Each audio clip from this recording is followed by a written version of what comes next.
Hey everybody, it's Durger time, and thank you for joining me once again for another episode of AEW New Era, the challenge to save, where we're trying to take AEW, trying to maintain its momentum, doing a poor job at it because we just lost an entire row of momentum chips. That means that the wheel of, well, the roads to hell wheel, I should say, the Cody Rhodes bad booking decision making has activated. We haven't had any activations of the let's say the hotheads backstage to cause us trouble, thankfully, but we do have a requirement for this episode, the next Dynamite. What we have to do is we have to have a sudden title change. So, I believe it's a world title change. Not just any title change, a world title change. So that throws a wrench into the works, and we got to lean into that creative decision making, and figure out what the hell we are going to do. I do not know what we are going to do with this, but it's going to be a difficult decision. We also have several other objectives. We have to push Fuego in a win for a feud, which we're kind of already doing, so that's kind of lucky. We have to hire a new women's wrestler and make her a star within a month. So it means either we have to hire somebody that's already going to be considered a star, or push them heavily to get them there, right? And we have to have another Cody feud, which we weren't going to have. So we got to figure all of that out. We gotta start now. We only have basically 1 month, so we have till the end of December in the save to figure that out. That's a problem. It's annoying, but it is what it is. And we'll figure that out and move on with it. And yeah, it's definitely gonna make some challenges and some wrinkles in our booking. One of the other things I wanted to do, and I wanted to experiment this episode. So we are currently on a track that's different than where we were before because of the way the pay-per-view shaked out.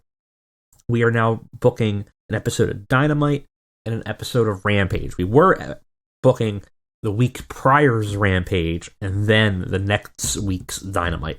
So we're kind of in a new order that might make a little bit more sense, but it does change things up a little bit. One of the things I was contemplating, and we might do it this episode, see if we like it, and then we may maintain it again. Rampage has, when we started out, we really didn't know what Rampage was going to be like. We now know it's essentially almost exclusively filmed, pre-taped, as a third hour of Dynamite. So what I'm contemplating doing is having it filmed on the same night, held on Wednesdays for Dynamite, filmed on and then shown on Wednesdays, right? Make sure that's set up. Yup. And then have Rampage held on Wednesdays, but shown on Fridays. The only thing I don't know is how to get it to switch so that for broadcast, Rampage is shown, or Rampage is booked second. That's the only thing we don't know. Because if we were to film it correctly, how they do it in the real world is they'll film usually an episode of like Dark Elevation that night. In the beginning is a pre-show. Then they'll do Dynamite, and then at the end of Dynamite, they'll film an episode of Rampage, and then the show's done, right? So that's basically a 4-hour show. Right now, it seems like it's set up so that Rampage wants to be first. And I don't know if there's a way to fix that. And I don't want that. So that's a problem. Broadcasting? No.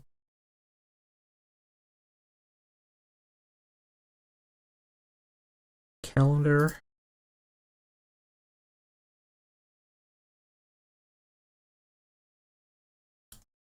Well, I'm gonna forward through this. If the next episode says it's gonna be Rampage, we'll switch it to Friday, and I'll look in the comments and we'll see if it's possible to do it all in one night in the correct order. So let me know if that's possible. If it is, it might not be a bad way to do it. It's a little bit more realistic, and there's a little bit less downtime in terms of having to sim through each week, which is nice because it does reduce my filming time for this. So that's always a win. And I think it works out, the same, essentially. I don't think it's that big of a deal. But if it can't work, it's not a big deal. We're still going to film too. I just think that it's better to have it be a little bit more realistic to how the experience is happening, which is that they're both filmed in the same night. So that said, we have to do some stuff before we really get here. The problem is that we're not going to make it in time for, well, I shouldn't say that. It's not that we're not going to make it in time for these objectives, but we have to find a women's wrestler, hire them, and we got to make them a star. We will not get them on Dynamite because it usually takes 3 to 4 days to get a contract signing. So that's certainly a problem, which means that we're only going to start with like 3 weeks of work plus like elevation, right? So we already immediately have a lot of problem here. Oh, also I murdered Ring of Honor, sort of.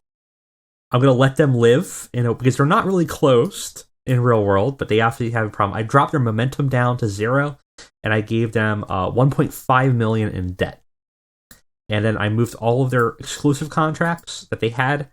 And there wasn't many of them in this save because the game struggles with modern contracts. But there were a few. I put them all to 1 day.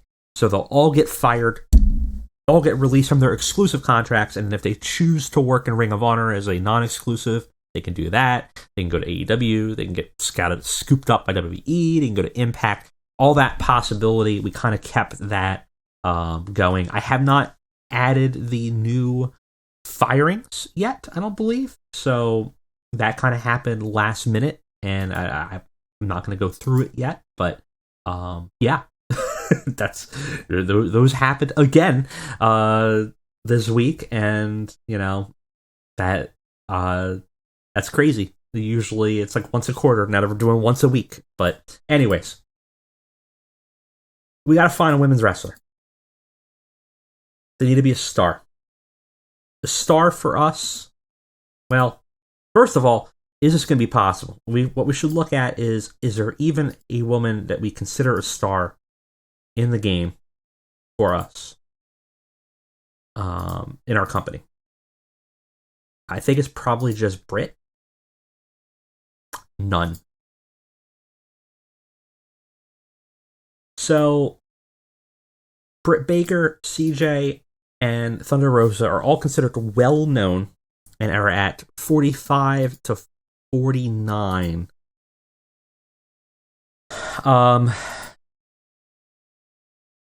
So we don't even have a women's star. We need somebody that has a higher popularity than Britt to start. This is a problem for us because there is just nobody. And I really mean it. There's one person that we could hire, and I consider it cheating. Well, I should do 2 hire because no one is available. I took a look already for WWE. Well, we got Amy Dumas, right? So we got Alita. She's retired though. Occasional wrestler. Would fit the qualifications barely.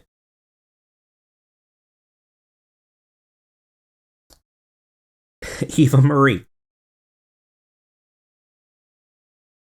It's AAA. It's not going to help us.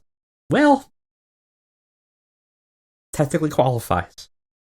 My God, could you imagine? Won't qualify in America. Ronda Rousey's the one I think is a cheating. She's got an 82 popularity. I think she's a cheat code wrestler in the save, but also it doesn't matter anyways. She's on maternity leave. So even if we wanted to cheat and bring her in and make her a megastar, she doesn't work out for us. Taya Valkyrie is much more popular in Mexico. Very popular in Mexico. Not very popular here. And I don't know if we can boost her up to stardom in just 3 weeks, right? Ugh. I hate to say it. I hate it, but this is challenge mode. Nia Jax might be the best shot we have. Ugh, God damn it. She is. Let me put her on let's put her on a 6-month contract. Gonna have her exclusive. If I'm gonna pay for Nia Jax, she's gonna be exclusive. Here, have 30% of your market. Working all shows. Really? Okay. Yeah, sure. We don't even do house shows.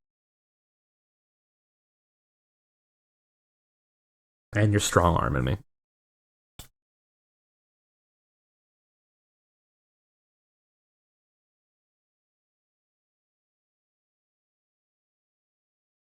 So she can't work dark, which hurts us a bit. She has a built-in popularity that may make her a star for us. If that happens, then we've successfully accomplished this goal. I feel that we may have to do more drastic actions to get there.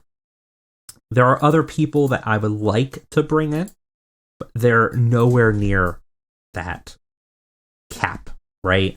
So if we were to look at, for example, women's wrestlers, wrestlers somewhere to hire, really? 30? Okay. We have people like Chelsea Green that is fine, but have really good charisma that could work, but they're at a 30. They're going to come in as a mid-carder. Ember Moon, we already have on contract. And she would be a fantastic option, but she is way down the card. I don't know if we can move her high enough to get there. Long term, I could definitely see her as a world women's champion. Jordan Grace is a fantastic brawler. Would do very well in a role as a dominant face or heel, but definitely doesn't have that popularity. I am going to shortlist her. I would not hate bringing her in. Melina is not there. Mia Yim is not there. Mickie James almost is another option. And I could see us having an interesting run of some sort there. That could be interesting. Not Time's her best shot. Ronda Rousey's out anyways. Rosemary can be gotten, but is not there for us. Scarlett Bordeaux is almost. So Young's not. Ty Valkyrie's not. Tenille Dashwood is not. Tessa Blanchard has an immense potential, but problems on her own, and she's not there yet. I would bring her in. In fact, do I have a short list? I don't have a short list yet. I would bring her in, but she's not there for us right now. And we need somebody within 1 month we can push to stardom. So that's going to be a problem. That's going to be a real big problem. Yeah. All right, let me fast forward. We're going to see if I can get Dynamite and Rampage to happen the same night in the right order. I don't think we can, in which case we're not going to do that this week, but let me know if there is a way. Let's go ahead and sim forward here. Hey, that's interesting. Nakamura.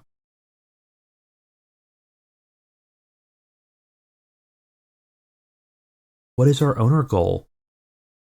What's our owner goal that would prevent us from hiring Nakamura? Tony Khan. No. Where's our owner goals?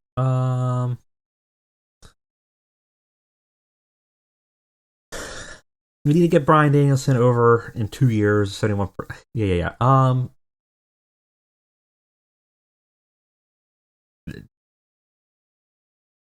I have hire any? This is an average importance. Tony will deal, even though I cannot imagine in life Tony Khan would look at Nakamura and go, "Nah, Nakamura, we are going to try to hire you. I do not care. We will put you in for 3 years. We will give you a monthly. I will put you as a special attraction. I will say you only have to do events and A shows. I will give you 50% of your merchandise. You can expect a 20% bonus. Well, we'll say 10% per event. What is the rival offer? Rival offers $91,000 a month, exclusive contract for 2 years, whatever is needed.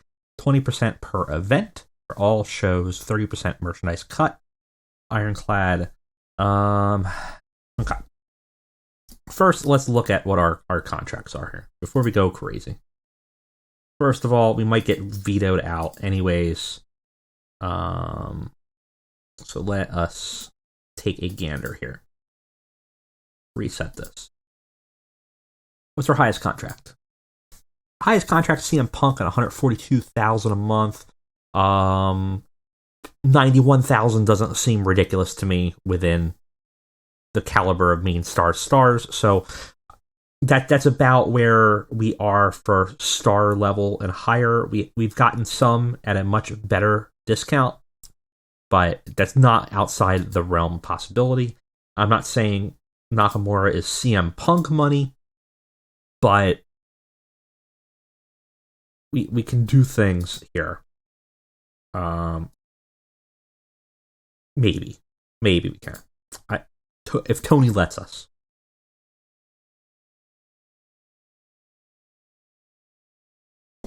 Let's give what's your rival offer here? 91,000 a month. We will give you 93,000 a month.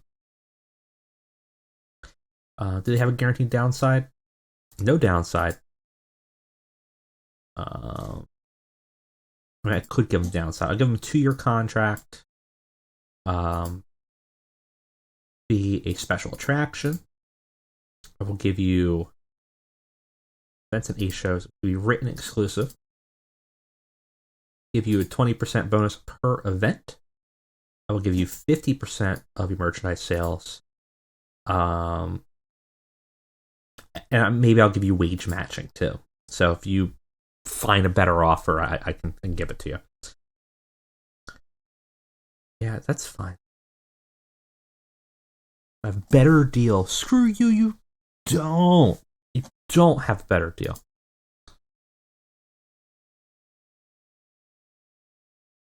Do not have a better deal. You have 91,000 exclusive contract, whatever is needed, all shows, 20% per show.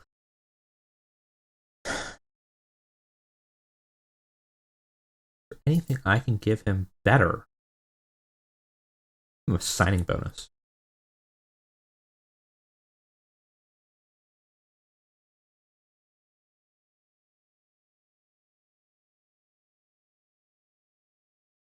Oh, did I?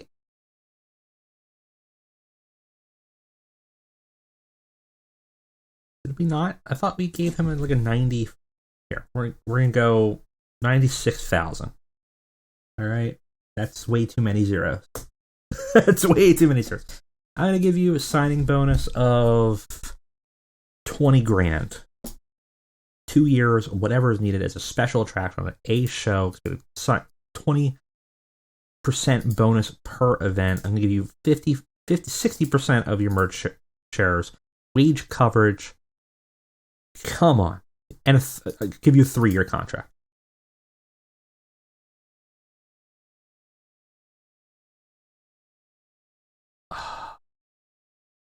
You murdering me. Murdering me, Tony. Tony says too much money.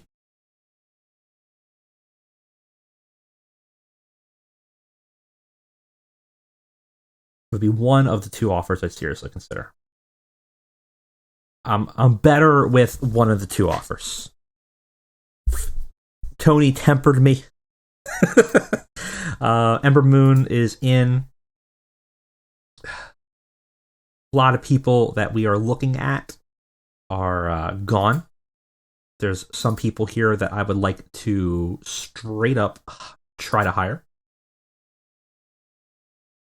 We'll give him a written 3 years at 25%. It's fine. We don't need him to be exclusive. Though exclusive is better if we can get it, honestly. 6,000? Sure. Annoying. Okay. Contemplating Danhausen. I don't really have a role for him right now. Dalton Castle, I love, but I don't necessarily have a role for him right now. Brody King might not be a bad option. So is Flip and Jay Lethal. But I'll leave it to you guys whether you want that. But I actually have plans for Silas Young, and I will bring him in. So that is sort of the plan there. Yeah, next show is Rampage. So for some reason, I can't seem to do it. I don't know whether it's... Is it like this order? Can I like... No. Show priority? No.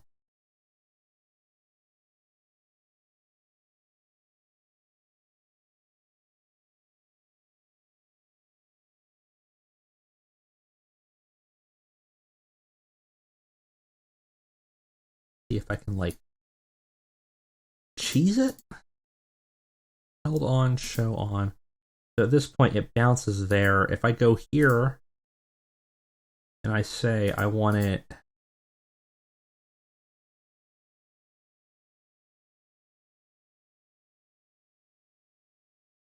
and then bounce it back to Wednesday, maybe? No, it wants to take place before, and that does not work for us. So unfortunately, we cannot keep it realistic. Not a huge deal, but kind of frustrating. All right, let's get on to Dynamite here. Let's see, we got to complete some objectives. We got to complete our roads to hell. We have to do it, so we got to have a title change. It's got to either be the women's or the world, and I know which one I'm going to do. I know the plan, but I don't like it. We're going to be Nowasco Center. I'm fine with that. Let's do locker room controls. Let all those grievances air. Everyone's upset. Good. I don't know why Hook's upset, but everyone's upset. All right, we got a show. Let's go ahead and put on a Dynamite, keeping these objectives in mind. We also have those storylines. We have to make a Cody storyline, so we got to do that tonight. We also have to, Cody's the only new storyline we really have to worry about, right? So that's the only new focus. The rest of Fuego, we happen to already be doing a storyline with him. It just means that Fuego might win against MJF, which is weird. But we'll see. All right, I'll catch you guys on the flip here. All right, guys, we are all set up for Dynamite. Let's go ahead and get into the show and see where it is. We still need a 65. It hasn't changed, so we'll see how we do. Overall, though, I think this is a pretty decent show, and we'll end up seeing how the actual score where that lines up with my perception of it. We did do a title change. We could not introduce a new women's competitor. We do introduce a new Cody storyline. Overall, I think it works okay. Let's go ahead and let's get on to the show. We started off with an announcement that for the number one contendership match, as we said last week, Hangman Page versus CM Punk, and we will see who squares off to become number one contender. There's basically 4 people all roughly tied. So this is sort of the push for it. CM Punk getting a huge groundswell of support. This segment does very well as it hypes people up for it. Unfortunately, it does not work the crowd, which I was hoping to get them kind of excited. So this match might suffer from maybe a slightly weaker crowd. Does okay, though. We got Hangman with a 70, Punk with an 83. It had fantastic heat and great wrestling. Hangman defeats Punk after a roll-up. Does not get a definitive win, but gets him in a quick turn of chain wrestling to protect Punk a little bit. And Punk had, obviously, that groundswell of support. No chemistry between the two of these guys. But overall, we protect Punk. We're starting to build a little feud between them. Now Hangman is Hangman. Jeez, that's a different wrestler. Hangman Adam Page is the number one contender, or so we think. In a fantastic segment, 78. Holy hell! Punk slinks away after his loss, glaring daggers at Hangman. This is not over. And as Adam Page begins to celebrate to be announced to be a number one contender, he's confused as he's interrupted by Andrade, complete with his entourage and his assistant Jose, who walks into the ring to hand him a packet of paperwork to review. Hangman reads the paperwork and gets upset visibly and says, "What is this?"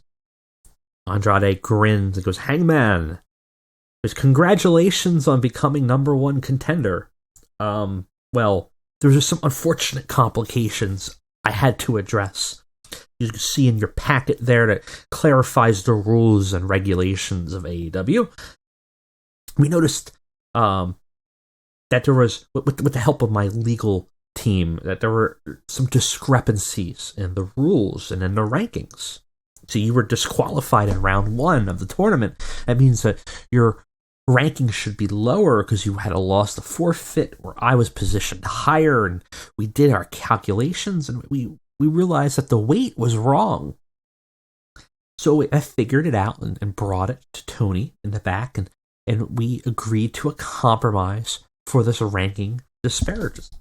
And, well, you're not number one contender tonight.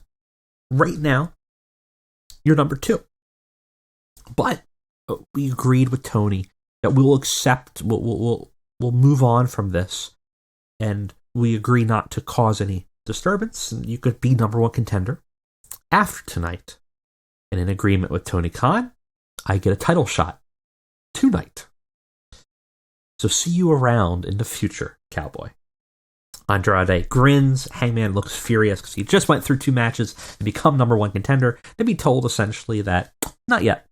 You got a delay. There's a title match tonight, and Hangman, you can be number one contender later. It's kind of a weird one, but this is sort of what we have to do.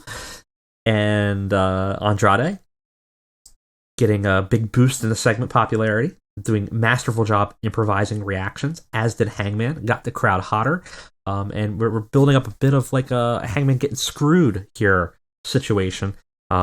This is convoluted, and don't worry about it. Don't think too hard about what just happened. We just had to find a justification to make Hangman not number one contender tonight. And an unfortunately poor match. Well, not too bad, but it's not great compared to the last 2 events here we had. We had decent reaction from the crowd, but subpar wrestling. Serena Deeb defeats Riho, going through the former champions. Another submission by a lockjaw. Riho had a 50. Serena Deeb had a 46. Afterwards, Britt Baker comes out after seeing the lockjaw again and chastises Serena Deeb, goes into the ring, calling her out and for mocking her for using her finishing move. Says, I don't know what your angle is here, but Britt's all fire, getting pissed off about it. She accuses Deeb of thinking she's tough shit just because she was the women's champion of a nothing company that almost died during the pandemic, like the NWA. Deeb gets pissed at this and ends up cheap-shotting her as Baker enters the ring. The two begin to brawl, and the staff are forced to come out to break it up. Gets us a 65. This segment does very well. We're building a very short feud between Deeb and Baker here. We have Dustin Rhodes versus the Chaos Project. I never expected to say that the Chaos Project were in a segment. They got a 53. Decent reaction from the crowd. Subpar wrestling. Cody and Dustin defeat Chaos Project in 11 minutes. Dustin Rhodes pins Serpentico with a power slam. Cody Rhodes head and shoulders above everybody else. Great chemistry between the two of them. This is very good. Arn Anderson doing well on ringside. Brandy doing well on ringside. Cody actually being on poor form. And Cody and Arn are on different sides of the face-heel divide. We'll have to fix that soon. Cody is a heel now. Dustin notices that Cody was acting like a dick during the match and was angry at the crowd. And he kind of tries to confront Cody after the match. And before he could even talk to him, Cody just storms off to not even acknowledge his win. Just walks right to the back. Dustin looks confused by this entire thing. Segment gets a 57. We advance our Cody Rhodes story, Rhodes to the bottom, and get some heat for that.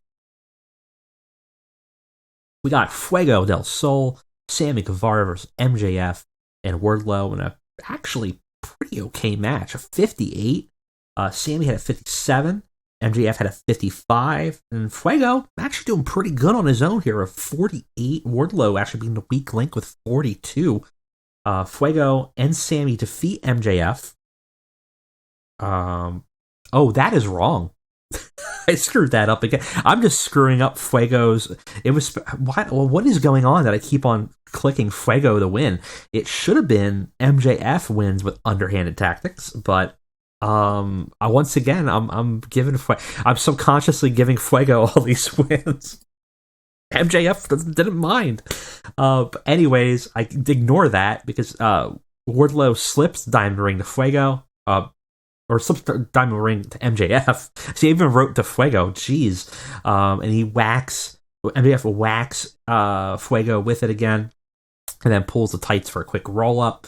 Sammy sees the exchange, ends up confronting MJF about it after the match. And the two get into each other's faces before Wardlow, very reluctantly and leisurely, decides to break it up before looking down and staring down at Sammy.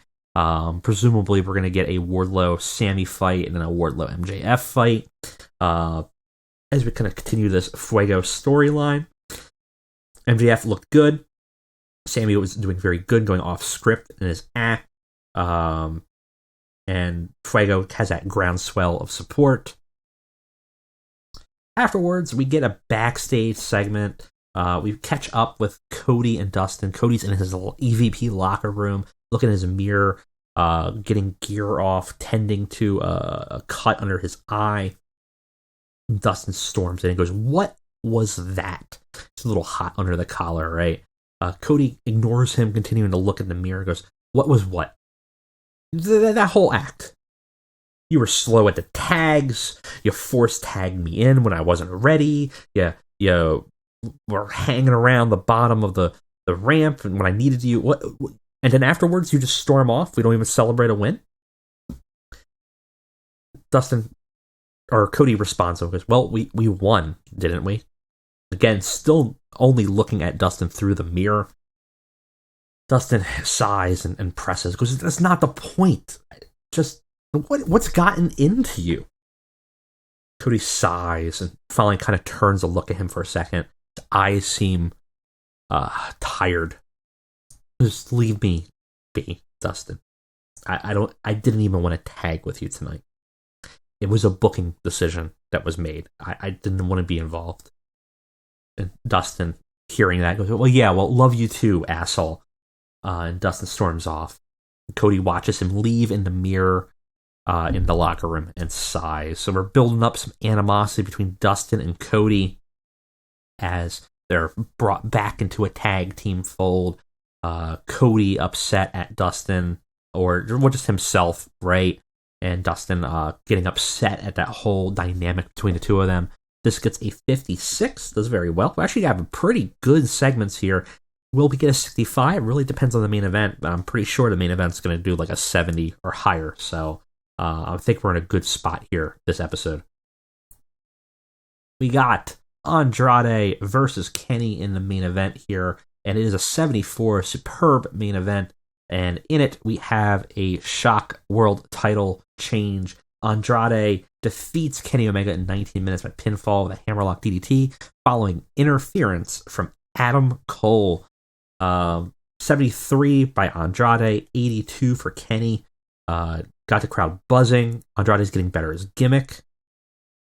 Afterwards, we have a slightly weaker segment here where everybody's out there, and the Good Brothers were there with Kenny to run interference, and at one point when he needed him, the Jacksons, the Young Bucks, come out, and they look like they're about to confront and face each other.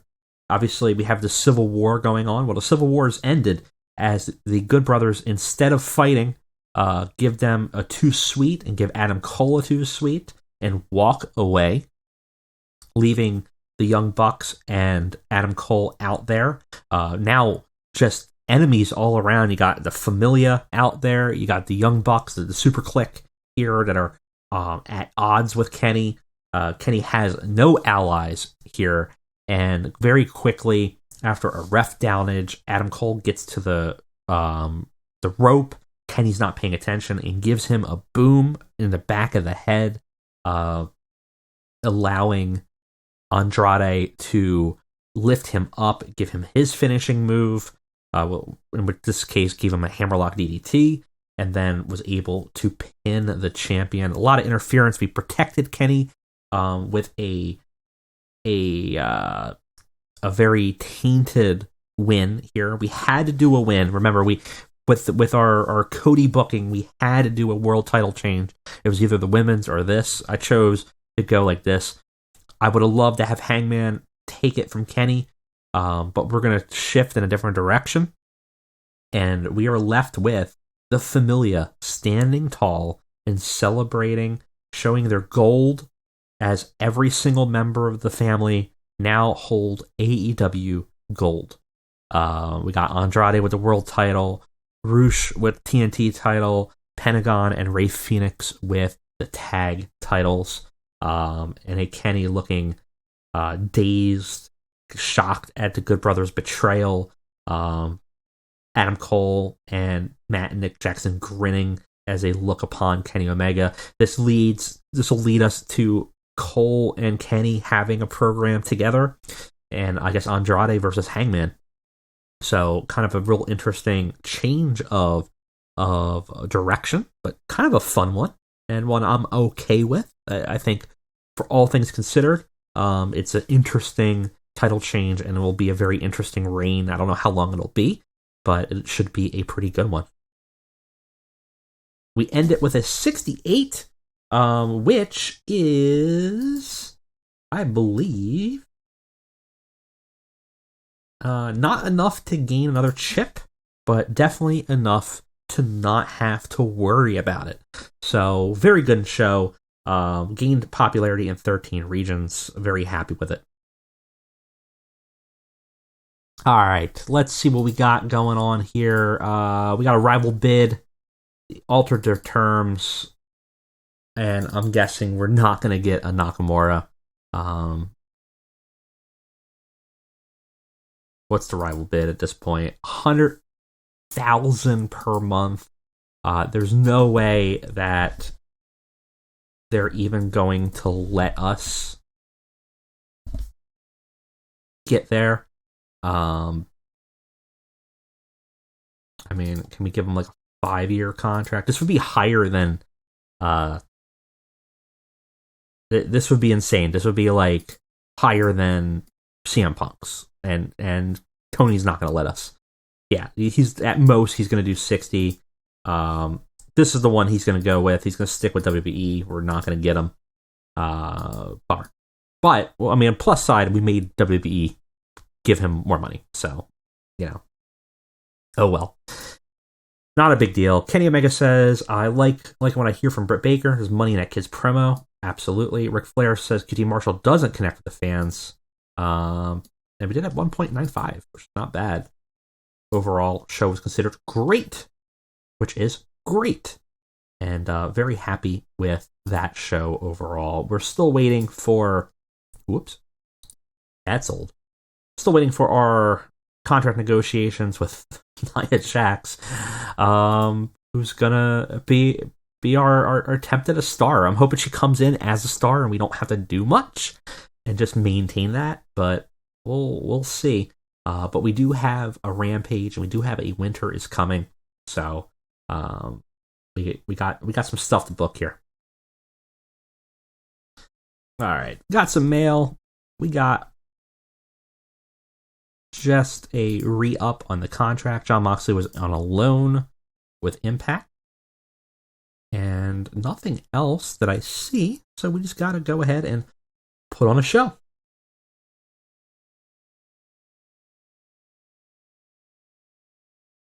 All right, we got some backstage incidents here. Whole bunch.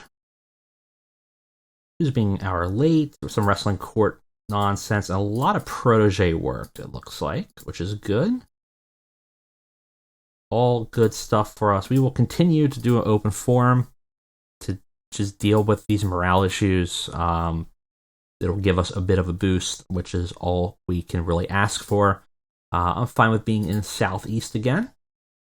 Let's go ahead and book our show. We still don't have our female signing, so we're going to be down 1 week. Gotta hope to really ramp it up, but we'll see if we can do it. Let's go ahead and let's run Rampage. All right, guys, we got a little bit shorter. I think it did 63 minutes instead of 65. We need to do a 57, well, higher than a 57 in order to not lose any chips. And this can be, we move his story along. I don't know how this episode will do, but let's go ahead and let's take a look at it and see how it ends up shaking out. We start the show with the Familia having a celebration in the ring with all of their championships. And Andrade is essentially saying, my first challenge is going to be at Winter is Coming, and don't know who it's going to be, and, kind of gloating on it. And then Hangman comes out to square off and kind of face him down. Andrade is looking very happy at that, and he kind of grinning at him. And we don't hear much because Andrade at this point is off the mic, but he kind of motions to all of the family around him, and then to Hangman is like, where's your friends? And kind of gloating about it. Obviously, we had the Dark Order fell apart, and so Hangman stands alone versus the entire family here. And the implication is that Winter is Coming, Hangman will face Andrade. Gets 77, does pretty well. Andrade struggled while going off script. I kind of forgot to script him for his acting, but oh well. Gets the show off to a strong start. We got Sammy versus Wardlow, which was teased at the last Dynamite. Sammy defeats Wardlow in 15 minutes by pinfall after botched interference by MJF. Segment gets a 56, not too bad. It continued to advance the story for Fuego. Got the crowd hotter, which is good. Afterwards, we find out what exactly happened, which was MJF goes for the ropes to interfere and is pushed by running Fuego, who essentially pushes MJF into Wardlow and clocks him with the diamond ring. We're kind of going with that again, and it allows Sammy to get the win on Wardlow. Helps protect Wardlow, builds a little animosity towards Wardlow and MJF, as Wardlow just thought that MJF betrayed him. So we'll have to maybe have a dynamic with that. Whole segment does pretty okay with a 54, which all things considered is not too bad here. We had the debuting Ember Moon, which probably should have changed her name back to Athena, which I think we might do. But in the game, she's defaulted to that. I forgot to change her name. Normally we do. She would not be able to be Ember Moon in AEW. But we debut her. She fights Yuka Sakazaki. Hey, I got it right this time. In 9 minutes, 48 seconds, and does okay. Actually, she had a 51. It might be one of the better in-ring performers we have. She gets a very poor reaction to her gimmick, so we'll have to change that and give her something else. It's a 52. It's not too bad, and I think we're going to build her up as like a mid-card challenger of just putting in work, putting in wins to face for maybe a number one contendership. Put her in a program with Chris Statlander or with Ruby Soho, something like that. Does pretty good, though, 52. And in our main event, which is not bad, it's a 63, we have the entire Elite now reformed under the control of Adam Cole versus, I'm going to call it Team Dark, a hodgepodge of everybody from Dark, just to have 5 people to fight. So Matt and Mike Seidel, Darius Martin, Dante Martin, Brock Anderson. It's a real hodgepodge, a real mess of a match. But Adam Cole gets the win, pins Brock Anderson after a flying crossbody. And Adam Cole's still injured, but doing fine. We gain heat for the Elite Civil War story. And we end the show with a great confrontation of Kenny Omega coming out to square off, to stare down all of the reformed Elite. Now he's on the outside of it all. And the two of them are exchanging words, and Kenny goes, I don't really understand what happened here. We were all unstoppable. He's talking towards Matt at this point. We were changing the world. And then a bunch of Brutuses stabbed me in the back and ruined it all. And for what? Where's your gold? Where's your accolades? Where's your championships? Where's your anything? And Matt has the microphone, but before he can talk, Adam Cole snatches it from him and has a fiery exchange. And he goes, you want to know why, Kenny? Why we did this? It's because there's 2 of you. There's a person that you've created in your head, this champion, this crusader for justice and to change the world.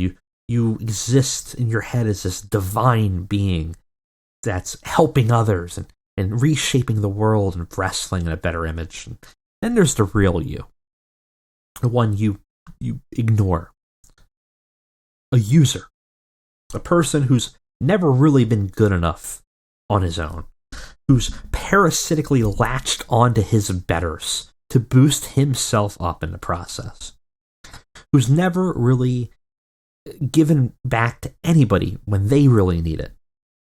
And when the time is right and the opportunity strikes, you're a person that buries a dagger into the chest of others in order to advance yourself.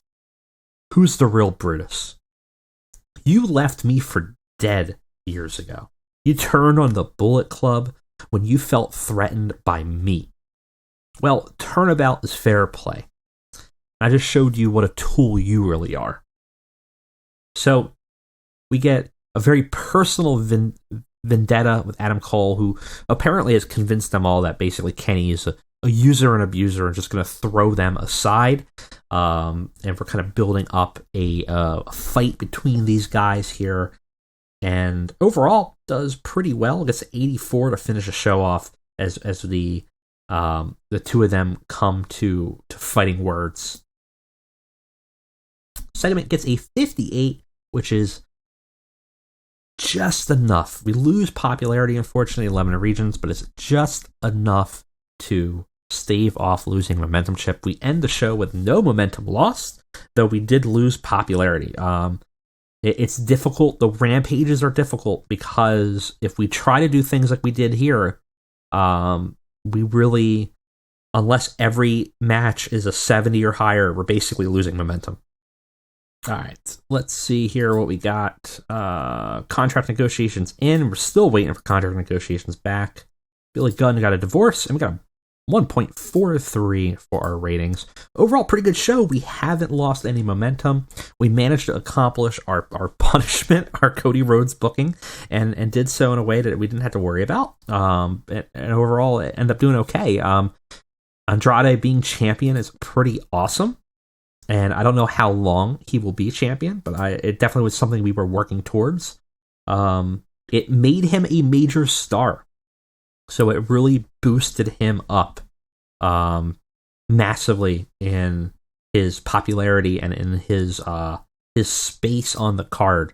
Really has boosted immensely. So that's very cool. Didn't hurt Kenny at all, but it definitely boosted Andrade into a major player as we kind of continue to build that faction and stable, who now have, again, every title. We got TNT. We got World. We got basically every men's single title and the men's tag title they have. The only thing they don't have technically is the FTW championship or the trios championship, and they don't have the women's championship. But we got definitely a big upset there, a big interesting change, and a really good champion. And we'll have to see how it plays out. But for Hangman, I mean, maybe he gets it next week at Winter is Coming. Maybe he doesn't. Let me know what you guys think should happen. But anyways, that was it for me today. Thank you for joining me, and I'll see you next time.